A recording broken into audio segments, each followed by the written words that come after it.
Nik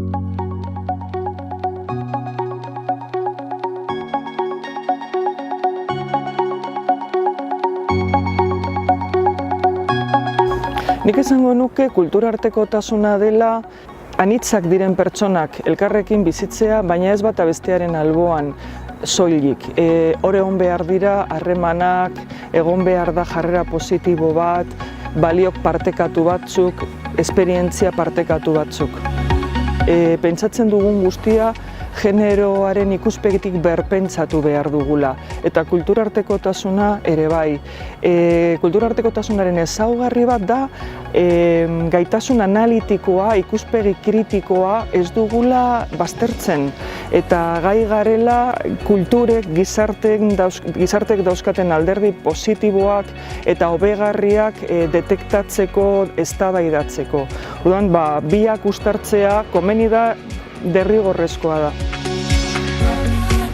Alde batetik, nik uste dut lekua egin behar dela pertsona anitzentzat. Gonbidatzen dugunean pertsona bat, gai baten inguruan pentsatzen dugunean zeinekin lotzen dugun, kontuan hartu behar dugu pertsona horiek diren anitzak, edo dira beti autoktonoak, txuriak, klase ertainekoak, gaituak. Eta pertsona anitzek ekarriko dituzte ikuspegi anitzak. Baina aldi berean uste dut, pertsona guztiok hitz egin dezakegula gai guztiez. Ez naizela bakarrik gai nire klasearekin, nire generoarekin, nire kolorearekin lotutako gauzetaz hitz egiteko.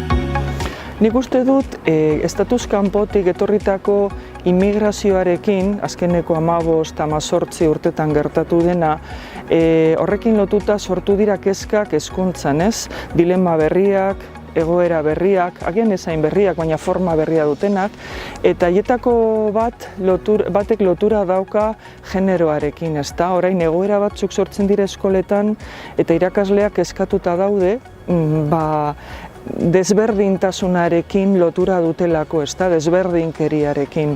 Orduan, nire ustez, hor behar dugu hausnarketa, behar dugu formazioa irakasleok, eta gaitasun kritikoa ere bai, eta aldi berean behar dugu empatia ziurazki, eta ulertzeko gaitasuna familiekin, umeekin, elkarrizketa zintzoa izateko gaitasuna ere bai.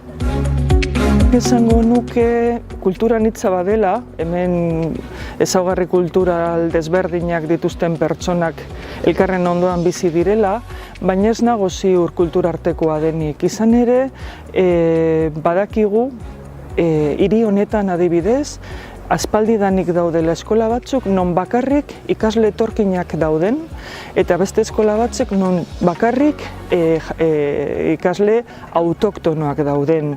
Eta hau badakigu duela denbora asko, urte asko, eta egoera gero eta okerrago nolabait metatzen ari gara familia etorkinen seme-alabak eskola jakin batzuetan, eta ez da ikusten esku hartzerik egoera horri buelta emateko.